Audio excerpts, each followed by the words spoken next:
Jadi Pak Ma'ruf Amin tetap sebagai inisiator dan orang yang berjasa untuk Ahok masuk ke penjara gitu. Ini sudah terencana sistematis dan benar-benar dikerjakan secara bergantian, masif lah kurang lebih begitulah. Masif, ya. Video itu beredar ya, memang di shootnya kalau nggak salah itu di Petamburan itu saya lihat itu. Iya. Oke, nah di situ dibuatlah narasi, jadi seolah-olah ada perpecahan antara PRI apalah gitu, batik. Ada batik PRI sama apa lagi. Nah inilah menjadi satu celah untuk diadu, dibentur-benturkan. Semua itu tidak ada.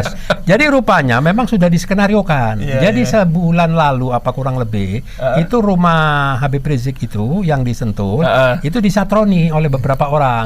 Berkali-kali mondar-mandir terekamlah oleh TV.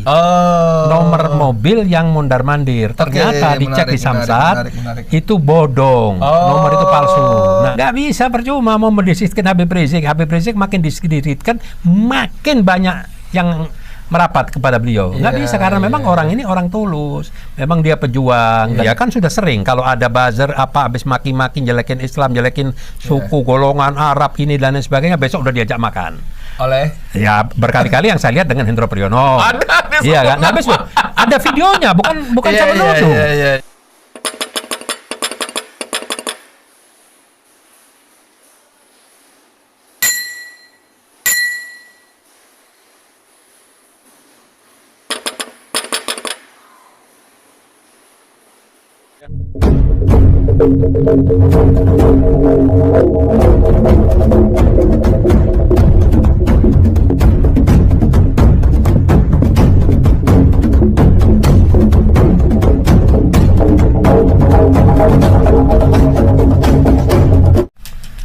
Bismillahirrahmanirrahim. Assalamualaikum warahmatullahi wabarakatuh. Saudara, dengan saya Edi Mulyadi dari Forum News Network FNN.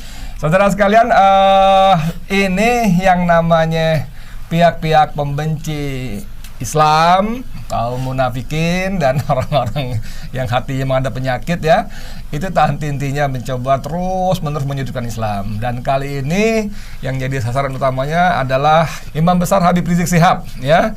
Dan dalam beberapa hari terakhir ini video beberapa ada 5-6 video yang nggak tahu kalau Ustadz Yusuf punya informasi lainnya, tapi saya dapat 5-6 video yang isinya justru narasi-narasinya fitnah luar biasa. Nah, untuk membahas seperti ini, soal-soal seperti ini, saya beruntung Allah pertemukan dengan Ketua Umum GNPF Gerakan Nasional Pengawal Fatwa Ulama, Ustadz Yusuf Muhammad Mardak. Assalamualaikum Ustadz. Waalaikumsalam warahmatullahi wabarakatuh. Apa kabar Bang Edi? Alhamdulillah sehat. Ini saudara saya ini pernah seperjuangan terus sama kita. Alhamdulillah sampai terus. Kita harus istiqomah. Setuju.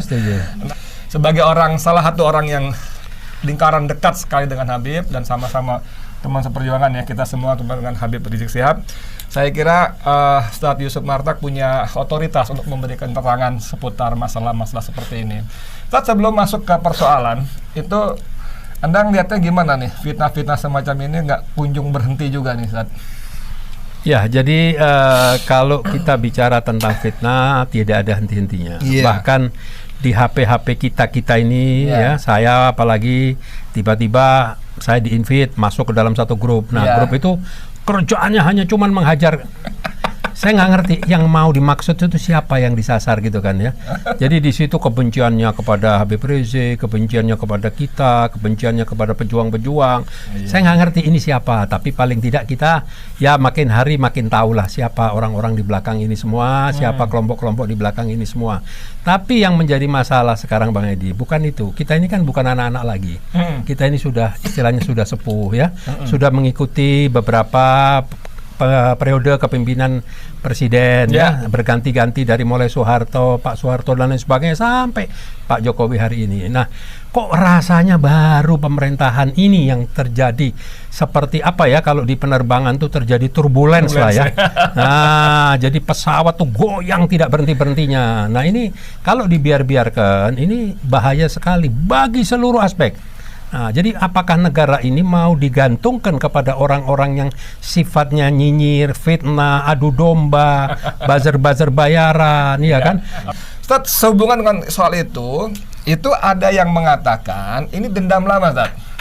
Dendam 2014 ketika Ahok terjungkal. Bukan terjungkal sebetulnya. Oh ya, dia terjungkal. 2017 ya? yang 17 ya, 14 ya. Iya. Pilkada DKI. Pilkada DKI. Pilkada DKI dia diusung oleh begitu banyak taipan, sumber dana tak terbatas, diusung oleh kekuasaan dan tangan-tangan kekuasaan ikut bermain, tapi qadarullah Allah menghendaki dia bukan cuma kalah tapi masuk penjara. Nah, di situ mulai keterbelahan tadi bangsa kita. Itu gimana analisis seperti itu? Jadi sebenarnya begini, keberadaan kita berdua di sini hari ini, kita ini harus ingat sejarah, Pak. Kita ini inisiator, jangan lupa. Bang Edi rupanya lupa. Inisiator Parade Tauhid itu adalah Bang Edi dan saya. Makanya saya heran. Beberapa waktu yang lalu ada orang bilang katanya inisiatornya siapa, terus adanya di tempat lain. Padahal ada di kantor-kantor kita juga ya. Nah, saat itu 2015 tiba-tiba kita mendengar tengah malam kita lagi rapat mendengar ada penistaan agama yang dilakukan oleh datanglah orang itu diundang oleh Bang Edi ketemu sama kita. Nah, ngobrol, dan besok pagi saya langsung bertemulah dengan Habib Rizik, kita diskusi. Nah, dari situlah berangkat. Setuju, Bang ya? Setuju. Iya, jadi dari situ. Jadi kita dan ini itu Ustadz Yusuf juga gerilya ke MUI sehingga akhirnya MUI mengeluarkan fatwa keagamaan ya. Betul sekali. Pendapat keagamaan.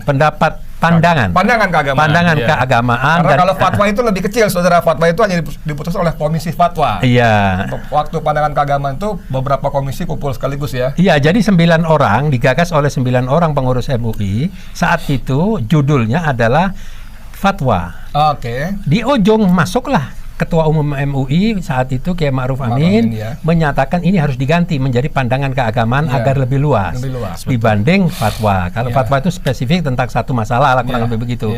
Jadi Pak Ma'ruf Amin tetap sebagai inisiator dan orang yang berjasa untuk masuk ke penjara gitu. Iya, betul. Oke, balik itu lagi. Jadi dengan background seperti tadi tidak keliru kalau analisis mengatakan ini dendam lama ya. Sangat dendam lama. Tapi dibalik, dibilang kita yang tidak puas kekalahan Pilpres 2014 nggak ada. Pilpres 2014 kita nggak ikut. Pilpres 2019 kita mendukung salah satu calon, ya kan? Calon itu kalah ya kita bisa menerima dengan senang hati. Soal calon itu ikut menjadi pembantu presiden itu bukan urusan kita lah. Kurang lebih begitu. Jadi ini dibalik-balik Bang Edi. Jadi memang ini adalah kalau saya bilang boleh dikatakan mungkin Bang Edi juga sama ya pemikirannya. Ini sudah terencana sistematis dan benar-benar dikerjakan secara bergantian masif lah kurang lebih begitu. Gitu. Oke. Sekarang balik ke fitnah kepada keluarga Habib Rizik Syihab dan orang-orang sekitarnya ya. Karena yang terbaru misalnya saya sengaja kemarin saudara sekalian saya bocorkan rahasia saja. Ternyata Ustadz Yusuf juga sudah punya, cuman saya kirim juga ke beliau tentang disebutnya nama beliau secara langsung. Jadi salah satu fitnah itu adalah bahwa di lingkaran dekat Habib Rizik Syihab ini sedang terjadi persaingan tidak sehat dalam hal pengawalan. Kita tahu bahwa Habib ini orang guru agama yang dicintai, yang berintegritas, sehingga orang-orang itu ingin tanda kutip punya jasa kepada Habib sebagai pengawal. Tapi dalam video yang disebarkan itu nggak semata-mata ingin punya jasa, tapi ada faktor-faktor fulusnya, ada uang saku, uang apa lagi itu namanya? Uang operasional gitu ya. Nah, uang saku ini antara lain dinisbahkan kepada Ustadz Yusuf Martak. Coba ini betul nggak soal uang saku ini gimana sebetulnya? Jadi begini, awal itu video itu beredar ya. Memang di shootnya kalau nggak salah itu di Petamburan itu saya lihat itu. Iya. Oke, nah di situ dibuatlah narasi. Jadi seolah-olah ada perpecahan antara PRI apalah gitu batik. Ada batik PRI sama apa lagi. Nah, inilah menjadi satu celah untuk diadu dibentur-benturkan. Padahal kalau orang paham tentang organisasi dan bagaimana kepemimpinan di FPI itu top down. Jadi nggak bisa begitu dengan nggak ada persaingan, nggak ada. Ini karena sifatnya keagamaan. Jadi siapa yang lebih senior, siapa yang diinstruksikan, diarahkan, apalagi di situ ya kita selalu konsultasi. FPI selalu minta pandangan, sudut pandangan dari Habib Rizik Imam Besar. Ya apa kata Habib Rizik ya sudah berjalan. Jadi semua itu tidak ada, semua itu isu-isu besar sekali. Jadi satu persaingan itu tidak ada ya. Tidak ada. Karena itu sudah ada instruksi. Sekarang giliran ini. Iya. Gitu ya. Nama organnya ada. Organnya ada. Batik ada, PRI ada, itu ada semua gitu. Tapi persaingan sampai begitu nggak ada. Iya. Cuman rupanya Bang Satedi ya. Saya kadang-kadang manggil Ustadz, manggil Bang Edi karena sudah terbiasa sejak lama ini ya. Jadi rupanya memang sudah diskenariokan. Jadi sebulan lalu apa kurang lebih itu rumah Habib Rizik itu yang disentuh itu disatroni oleh beberapa orang. Berkali-kali mondar-mandir terekamlah oleh TV. Nomor mobil yang mondar-mandir ternyata dicek di Samsat itu bodong. Nomor itu palsu. Nah, ya memang namanya fitnah, namanya hal-hal yang sifatnya negatif, jelek itu tidak akan lama pasti kebuka. Masuk video kedua mulai kelihatan. Sudah tidak disebut lagi yang namanya donatur saya sebagai pemberi uang saku. Saya jujur saja ya, saya tidak berlebih-lebihkan, saya berani bersumpah apapun. Saya tuh kadang-kadang kalau ada aksi atau ada event apapun, ada acara, saya tuh miris lihat pola kerjanya teman-teman ya, FPI segala. Jadi mereka tuh swadaya, sumbang satu sama lain. Jadi bagaimana saya mau memberikan uang saku dengan orang yang begitu banyak? Itu hal nggak mungkin. Kita tuh malah berbagi. Kadang saya datang itu makanan sudah siap, semua sudah siap. Jadi memang saling mengisi, saling tunjuk siapa tanggung jawab makanan, siapa tanggung jawab air. Nah, mereka ini orang-orang jahat-jahat ini, tukang fitnah-fitnah ini memang tahunya mereka biasa dibayar. Nah, ini menarik. Sampai sini menarik.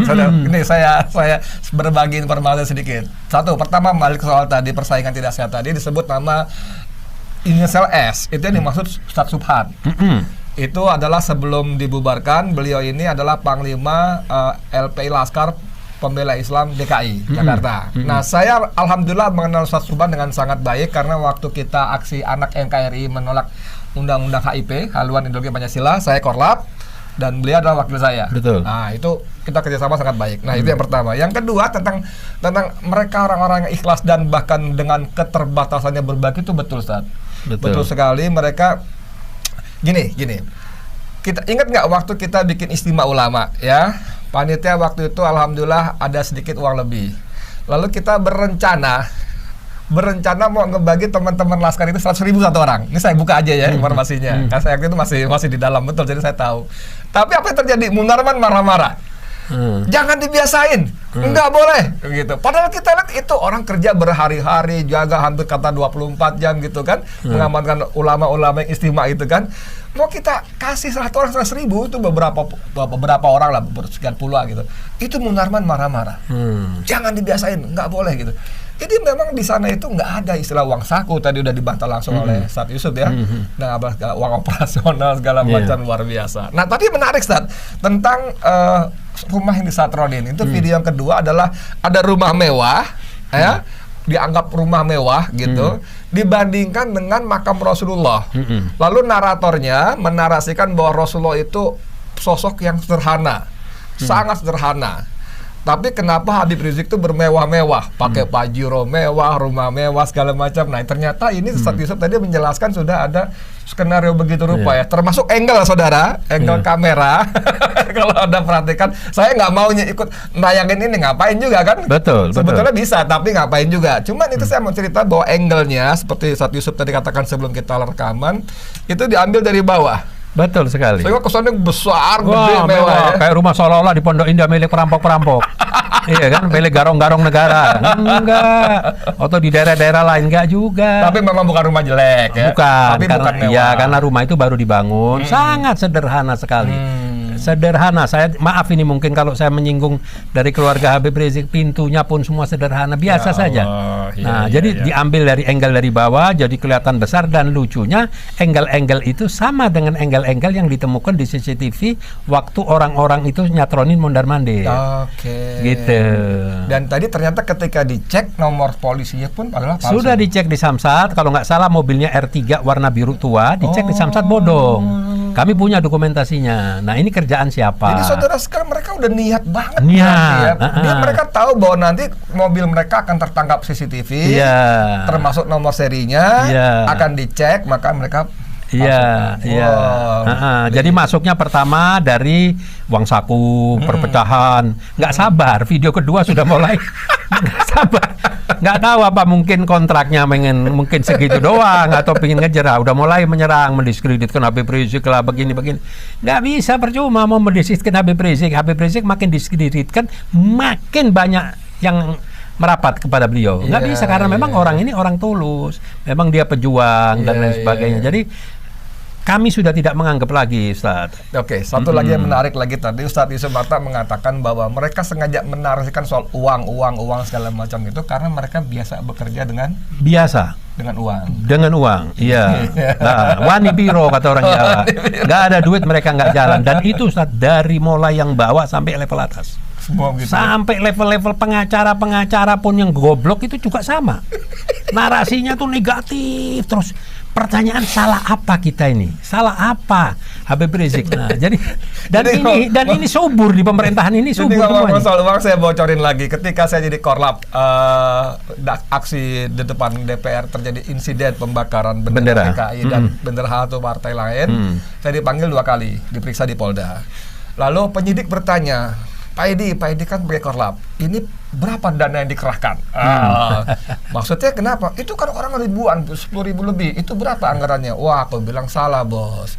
Di kita itu jangan berpikir misalnya 10.000 masa, lalu kita menyediakan 10.000 bungkus.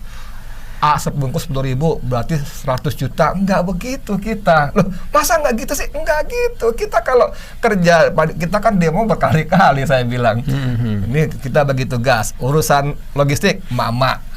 Udah kita nggak tahu mau tutup mata, mau nyumbang dari mana, siapa yang bawa makan, mama. Urusan mobil komando, EPI. Itu gitu aja. Jadi nggak ada kali sekian. Cara kita kerja nggak begitu, bos. Saya jelaskan kepada penyidik, dan penyidik itu terheran-heran, Bang. Jadi yang saya alami itu yang lebih ini sekali ya. Kadang-kadang saya suka sedih. Kadang-kadang saya kalau datang ke tempat aksi atau acara, saya disambut, dikawal ya sama anak-anak FPI lah ya kurang lebih. Pulang saya diantar ke mobil. Itu Ustaz, demi Allah Ustaz, kepingin ngasih 200-300 ribu, 400 ribu ditolak. Ya Allah. Bayangin mereka jalan kaki begitu jauh, kadang boncengin saya naik motor. Mereka harus kembali ke tempat acara, itu kan jauh. Tidak pernah mau Ustaz. Dan bukan orangnya itu aja, enggak, berganti-ganti orang. Berganti acara, ditolak semua. Masya Allah. Dan saya boleh berani bersumpah pun ya, dalam arti kata orang-orang yang kita sebut tadi kadang-kadang nyokolain anaknya nggak punya duit. Iya. Anda tahu nih, geser dikit soal duit ya. Ustadz Dr. Abdullah Heha Mahua, ketua tim pengawal peristiwa pembunuhan 6 laskar itu kan membuat tulisan serial. Beliau mendatangi rumah keluarga korban. Dan itu bagaimana sangat, bukan sederhana, sangat, mohon maaf, miskinnya mereka. Sampai ada cerita rumah dia diterima di ruang tamu, untuk selonjorannya nggak bisa, Tad. Betul. Ya, dia bilang kayak rumah kandang burung merpati. Lalu dia cerita lagi ada anak siapa, Kadafi atau siapa itu yang kerjanya jaga rumah ibadah orang India, yang 1 bulan dapat 400 ribu honornya. Jaga parkir maksudnya, bukan jaga gereja, bukan jaga parkir. Jadi kan ada gereja ada khusus, ada spesialisasinya. Enggak, ini jaga parkir, orang datang parkir lalu beribadah gitu kan, jaga parkir. 400 ribu sebulan, dan itu bagi 4 orang, 100 ribu. Jadi di tengah kesederhanaan yang sangat luar biasa itu mereka masih tetap menunjukkan keikhlasan yang luar biasa ya. Masya Allah, luar biasa. Saya juga nggak tahu mereka seperti terjun di bencana alam, Cianjur dan lain sebagainya. Jadi begini Ustaz, kalau kita sama-sama mengamati kan banyak Ustaz yang ikut-ikutan. Ya, apakah dia dari orang politik, apakah itu dari orang pengusaha atau apapun, mau mencoba menjadi bohir di kelompok di tempat kita. Saya tidak sebut satu-satu namanya. Umurnya sebentar, nggak lama pergi. Karena motivasinya apa biasanya? Motivasinya pengen menguasai, pengen mengendalikan. Ternyata nggak laku. Nah, saya dari 2016 sudah saya rasakan itu. Jadi saya sama dengan yang lain, berdiri sama tinggi, duduk sama rendah. Nggak ada makan ya sama, nasi kotak ya sama, semua sama. Nggak ada semua. Jadi nggak laku gitu. Karena apa? Itulah yang diterapkan oleh Habib Rizik sendiri. Nah, jadi gini, soal makan sama-sama saya buka lagi. Karena Habib ini sejak pulang dari penjara, kan tamunya nggak berhenti-berhenti. Betul. Hampir tiap hari sekali datang ratusan. Mereka bikin daftar maksud saya, itu tercatat 720 orang. Ketika saya datang ke sana, petugas teman-teman petugas saya, "Bang, berapa? 722 orang, Bang." Ternyata pada hari hanya itu 1.200. Dan itu sudah habis sholat Jumat saya datang waktu itu kita semua rata makan nasi bungkus. Termasuk Habib Rizik Sihab. Dan nasi bungkusnya juga Masya Allah, cuma porsi sederhana, kecil, nggak banyak gitu. sayur dengan telur atau sayur dengan potongan ayam kecil, dan itu rata semua, termasuk Habib Rizik Syihab. Kita makan sama-sama di tempat mimbar itu, dekat tempat salat itu. Jadi memang seperti Ustaz Yusuf katakan tadi, di FPI itu memang dibina, dibangun suasana pertama kesetaraan ya. Kesetaraan. Habib itu kan masya Allah orang yang luar biasa. Betul. Ya, orang sangat hormat. Iya. Mobil pun dari Bapak Jero itu kalau dibilang Majuro yang terbaru, mobil itu sebelum Habib Rizik berangkat ke Mekah sudah dari 2016. Lupa Ando. Ya itulah. Cuman dulu pelatnya B1 FPI, sekarang diganti pelatnya. Itu doang. Nah, yang ngefitnah itu kalau mau saya kasih itu mobil itu. Kalau mau ambil. Kayaknya ada sumber di mobilnya. Memang ngasih. Oke, di ujung pembicaraan saya ingin menutup dengan statement Ustaz Yusuf Martak tadi bahwa apa sebetulnya yang terjadi? Kenapa fitnah tak kunjung berhenti? Satu, yang kedua, siapa pelakunya? Sekalian yang ketiga, siapa di belakang ini semua? Ya, pertama kan peluangnya ada. Jadi di pemerintahan ini sudah kita jelas, sudah kita lihat dari mulai buzzer-buzzer, dari mulai pelapor-pelapor, dari mulai pemfitnah sampai di level-level ring 1 ya. Ya kan sudah sering kalau ada buzzer apa habis maki-maki jelekin Islam, jelekin suku, golongan Arab ini dan lain sebagainya, besok udah diajak makan. Oleh? Ya berkali-kali yang saya lihat dengan Hendro Priyono. Iya kan? Nah, ada videonya, bukan saya menuduh. Ada videonya, ada fotonya. Gitu loh. Nah, akhirnya orang-orang yang baru muncul ini, pengkhianat-pengkhianat negara, pengkhianat bangsa ini merasa wah, dia sekarang sudah menjadi seperti manusia yang sempurna. Nah, dianggap ini seolah-olah mendekat ke presiden. Mestinya sampai di level menteri pun. Sampai di level organisasi-organisasi besar pun, mana ada orang yang kita bisa melihat, yang bisa kita jadikan percontohan? Nggak ada. Menghujat, menghina, sampai yang terakhir seorang menteri agama bilang katanya dia tegang nggak konsentrasi karena baca ini. Di sebelahnya Ibu Amani Lubis. Apa namanya? Zikir, subhanallah. Sedangkan Allah memerintahkan kita beribadah zikir dari pagi, siang, sore sampai malam. Bagaimana? Jadi mereka tidak kuat bukan karena Ibu Amaninya, memang nggak kuat dengar suara dan kata-kata itu. Nah, ini bahaya. Itu videonya tersebar luas dan saya sebetulnya nggak habis pikir bagaimana seorang menteri agama yang notabene jelas beragama Islam, dari kelompok kalangan Islam yang merasa paling benar segala macam, konsentrasinya terganggu karena Ibu Rektor di sebelah zikir subhanallah, alhamdulillah, Allahu Akbar. Dan itu dibuat bercandaan ketawa. Iya. Dan ketawa lagi. Waktu dia bercanda, yang audiens yang dah hadir ketawa. Dibilang ini bukan apa, saya kira tadi majelis taklim loh. Ibu Amani rektor apa? Rektornya kan dari UIN. Universitas apa? Yahudi atau apa, kan enggak, kan Islam. Itu kan lucu lagi ya. Iya, dan Ibu Amani mungkin orang sudah senior, sudah sepuh, dia ingin mendekat kepada Allah, ya kan? Kita kan sudah ingin mendekat semua kepada Allah. Ada orang-orang yang menikmati kegelimangan harta dan lain sebagainya, belum ingin ketemu Allah. Kita udah ingin. Tatma'innul qulub. Sungguhnya berzikir itu membuat hati menjadi tentram. Dan itu dibuat menurut Menteri Agama konsentrasinya terganggu. Nah, itu dibiarkan semua, Ustaz. Nggak ditegur, nggak dikasih peringatan, nggak diganti. Yang terakhir kita mau lihat nanti ini. Ayo kita buktikan berdua nih. Apa tuh? Kasus Ketua KPU yang sekarang lagi ramai. Ini apalagi yang mau dirahasiain yang sudah antum angkat. Saya mendengar antum bisa dapat dokumen, waduh, memang benar hebat sekali nih. Bang Edi ini nggak ada duanya memang. Ya, masya Allah. Balik ke soal 3 tadi. Jadi pelakunya siapa yang nyuruh?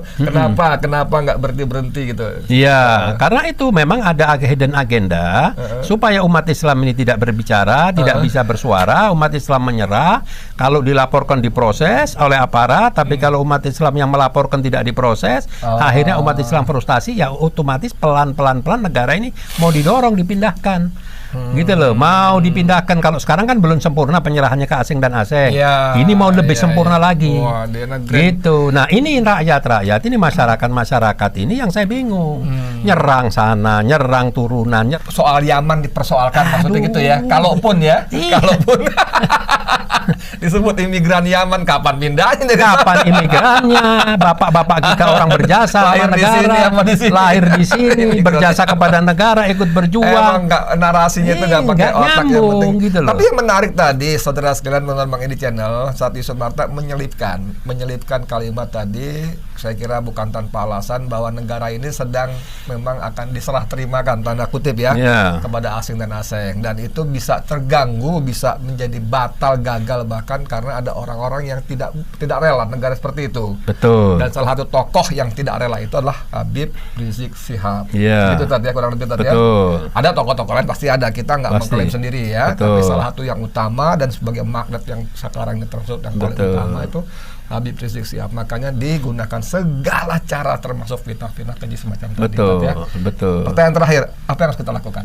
Kita tidak boleh menyerah. Kita harus berjuang sampai titik darah terakhir dan sampai kapanpun, karena di dalam perjuangan bukan hasil yang kita harapkan, tapi konsistensi dalam perjuangan dan istiqomah kita harus lakukan, karena kita di jalan yang benar, kita tidak salah.